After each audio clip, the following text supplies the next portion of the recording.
महिलाको घाँटीबाट सुनका गरगहना खोज्ने खतरनाक समूह प्रहरीको जालमा।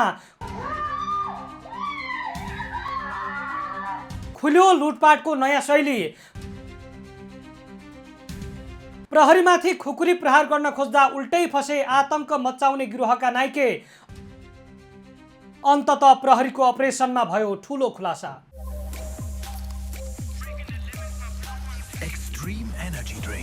काठमाडौँ उपत्यका र आसपासका क्षेत्रहरूमा पछिल्लो समय एउटा यस्तो डरलाग्दो र रहस्यमय ग्याङ सक्रिय भएको थियो जसले राजधानीका विभिन्न चोक तथा भित्री सडकहरूमा दिन दहाडै आतंक मच्चाइरहेको थियो। सामान्य रूपमा हिडडुल गरिरहेका सोझा साझा बटुवाहरू, पैदल यात्रीहरू र उमेर ढल्केका वृद्ध वृद्धाहरूलाई निशाना बनाउने यो गिरोहको लुटपाट गर्ने शैली पनि निकै अचम्मको र चल्लाक किसिमको थियो। शान्तिनगर होस् वा नरेफाँट, बनेपा होस् वा धापासी, जताततै यही गिरोहको राज चलेको थियो। 220 सीसीको मोटरसाइकलमा 2 जनाको संख्यामा आउने यी लुटेराहरूले कुनै पनि एकान्त वा सुनसान जस्तो देखिने ठाउँमा पुगेर पैदल हिटिरहेका बटुवालाई निकै नम्र स्वरमा सोध्ने गर्थे, भाइ पेप्सी कोला जाने बाटो कता हो वा जडीबुटी जाने सही बाटो बताइदिनुस् न। जब ती सोझा नागरिकहरूले कुनै नराम्रो शंका नगरिकन दयावश उनीहरूलाई बाटो देखाइदिन्थे र अगाडि बढ्न लाग्थे, ठ्याक्कै त्यही पल यो गिरोहका लागि शिकार खेल्ने स्वर्णिम अवसर बन्ने गर्थ्यो।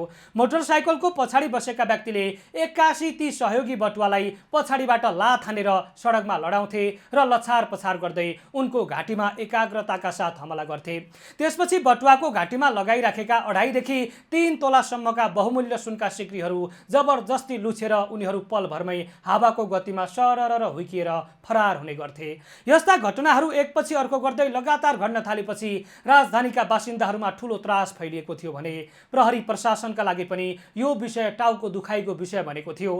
दिन प्रतिदिन यस्ता लुटपाटजन्य घटनाहरू बढ्दै गएपछि जिल्ला प्रहरी परिसर काठमाडौँ र मातहतका विभिन्न विरुद्धहरूले यसलाई अत्यन्तै गम्भीर रूपमा लिएर लुटेराहरूको वास्तविक पहिचान तथा जरोसम्म पुग्नको लागि एउटा विशेष अपरेसनको सुरुवात गरे। प्रहरीले घटना भएका विभिन्न स्थानका सीसीटीभी फुटेजका सयौं पानाहरूलाई सूक्ष्म तरिकाले अध्ययन गरे। लुटपाटमा प्रयोग भएको भनिएको 220 सीसीको मोटरसाइकलको हुलिया र विशेषताहरू खोज्ने प्रयास गरे र त्यस क्षेत्रमा यसअघि पनि यस्तै प्रकारका अपराध गरिसकेका पुराना अपराधीहरूको क्रिमिनल हिस्ट्री वा रेकर्डहरू पल्टाउन थाले। प्रहरीको लामो र अथक प्रयासपछि यो कुरा स्पष्ट भयो कि यो कुनै नयाँ चोरहरूको समूह होइन, बरु वर्षौंदेखि कारागार र प्रहरी हिरासतका पर्खालहरू तोडेर वा छलेर फरार भएका अत्यन्तै कुख्यात तथा सिपालु डाँकाहरूको संगठित गिरोह हो। अनुसन्धानको सुईलाई अगाडि बढाउँदै प्रहरीले काभ्रे प्लान्चोकसम्म आफ्नो जालो फैलायो र यस घटनामा प्रत्यक्ष रूपमा संलग्न रहेका मुख्य सहयोगीहरूलाई एकपछि अर्को गर्दै भटाभट पक्राउ गर्न सफल भयो। तर यस सम्पूर्ण आपराधिक जालोका मुख्य योजनाकार तथा मास्टरमाइन्ड मानिने कर्मा तामाङ भने केही समयका लागि प्रहरीको नजरबाट बाँचिरहेका थिए र भूमिगत भएर बाँचेका थिए। काठमाडौँ प्रहरीको विशेष टोलीसँग कर्मा तामाङको सुइको र उनी लुग्न सक्ने सम्भावित ठाउँहरूको सुराकी पहिल्यै भइसकेको थियो। साउन 15 गते शुक्रबारदेखि नै प्रहरीको टोली उनको खोजीमा दिनरात नभनी खटिएको थियो।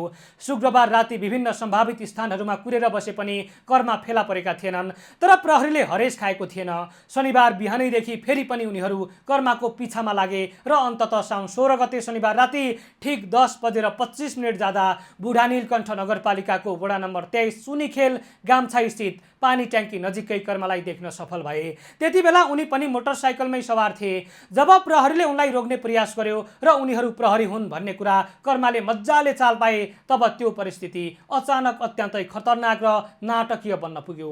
आत्मसमर्पण गर्नुको साटो कर्माले आफ्नो साथमा पहिले नै लुकाएर राखेको धारिलो खुकुरी 81 निकाले र सिधै ड्युटीमा खटिएका प्रहरीहरूको ज्यानै लिने नियतले उनीहरूमाथि आक्रामक रूपमा जाई लाग्न खोजे।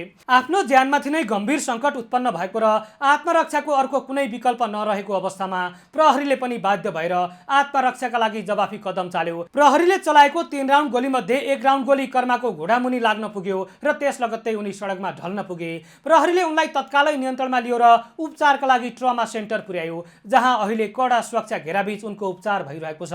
घटनास्थलबाट प्रहरीले एउटा धारिलो खुकुरी, मोटरसाइकल चोर्न प्रयोग हुने टोकलक, मास्टर की, एक थान मोटरसाइकल र सबैभन्दा महत्त्वपूर्ण कुरा त एउटै मोटरसाइकलमा टाँसेर प्रहरीलाई झुक्क्याउन प्रयोग गरिने 5वटा फरक नक्कली नम्बर प्लेटहरू समेत सुरक्षित रूपमा बरामद गरेको छ। प्रहरीको विस्तृत अनुसन्धानबाट यो कुरा पनि पर्दाफास भयो कि पक्राउ पर्ने यो गिरोहका सदस्यहरू सामान्य अपराधीहरूको सूचीमा पर्दैनन्। यस गिरोहका मुख्य नायक कर्मा तामाङ यसअघि पनि 9वटा भन्दा बढी डाँका चोरीका मुद्दामा मुछेका कुख्यात व्यक्ति हुन् भने उनी गत भदौ 24 गते मात्रै प्रहरी विरुद्ध स्वयम्भूको हिरासतबाट समेत पर्खाल फोडेर वा छलेर फरार भएका रेकर्डवाला अपराधी हुन्। त्यसै गरी यस गिरोहका अर्का सदस्यका रूपमा रहेका प्रतिमान गोले पनि कम खतरनाक छैनन्। उनी नक्खु कारागारमा डाँका चोरीको कसुरमा कैद सजाय भोगिरहेको अवस्थामा कारागारबाटै भागेका व्यक्ति हुन्, जसलाई पछि बनेपा प्रहरीले पक्राउ गरी पुनः जेल पठाएको थियो र कैद सकेर छुटे लगत्तै उनी कारागारबाट बाहिर आएको जम्मा 3 हप्ता मात्रै पुगेको थियो र पुनः यही लुटपाटको धन्दामा उनी सक्रिय भएका थिए। यस समूहलाई लुटपाटका लागि चाहिने मोटरसाइकलहरू चोरी गरेर उपलब्ध गराउने मुख्य जिम्मा लिएका पासाङ घिसिङले त एक्लैले काठमाडौँ उपत्यकामा मात्रै 20वटा भन्दा बढी मोटरसाइकलहरू चोरी गरेको कुरा प्रहरी समक्ष स्वीकार गरिसकेका छन्। उनी विरुद्ध पनि यसअघि धेरैवटा डाँका चोरीका मुद्दाहरू दर्ता भइसकेका छन्। लुटपाटको समयमा कुनै पनि किसिमको प्रतिकार भएमा वा समस्या आएमा पीडित नागरिकहरूमाथि निर्मम बल प्रयोग गर्नका लागि सधैँ हतियारसहित स्ट्यान्ड बाई बस्ने जिम्मा लिएका आले गुरुङ पनि यही गिरोहका मुख्य खम्बा थिए। यति मात्र होइन, यस गिरोहले काठमाडौँ र बनेपाका विभिन्न ठाउँहरूबाट लुटेर ल्याएका बहुमूल्य सुनका सिक्रीहरूलाई जस्ताको त्यस्तै बजारमा राख्दा आफूहरू सजिलै प्रहरीको फन्दामा परिन्छ भन्ने राम्रोसँग बुझेका थिए। त्यसैले उनीहरूले लुटिएका सबै सुनका गरगहनाहरू बनेपामा सुन पसल सञ्चालन गर्दै आएका मनोज तामाङ भन्ने सुन व्यापारीलाई धेरै सस्तो दाममा बेच्ने गरेका थिए। ती व्यापारी मनोज तामाङले पनि अपराधीहरूले लुटेर ल्याएको चोरीको सुन हो भन्ने राम्रोसँग जान्दा जान्दै पनि त्यो सुन किन्ने गरेका थिए र प्रहरीको अनुसन्धानबाट बस्न तथा आफ्नै अवैध धन्दा लुकाउनका लागि ती सुनका सिक्रीहरूको मौलिक स्वरूप नै पूर्ण रूपमा बिग्रिने गरी गालेर नयाँ गरगहना वा धातुमा परिणत गरी बजारमा बिक्री गर्ने गरेको डरलाग्दो र अपराधलाई सघाउने धन्दाको समेत पर्दाफास भएको छ।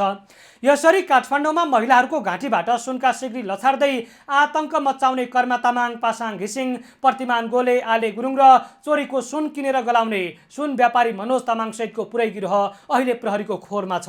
प्रहरीले उनीहरूको साथबाट लुटपाटमा प्रयोग भएका सम्पूर्ण कपडा, जुत्ता, हेलमेटदेखि लिएर अन्य भौतिक प्रमाणहरू समेत सुरक्षित राखेको छ र पक्राउ परेका सबै आरोपितहरूमाथि मुलुकी अपराध संहिता अन्तर्गत थप कडा अनुसन्धान र कानुनी कारबाहीको प्रक्रियालाई अगाडि बढाइरहेको छ।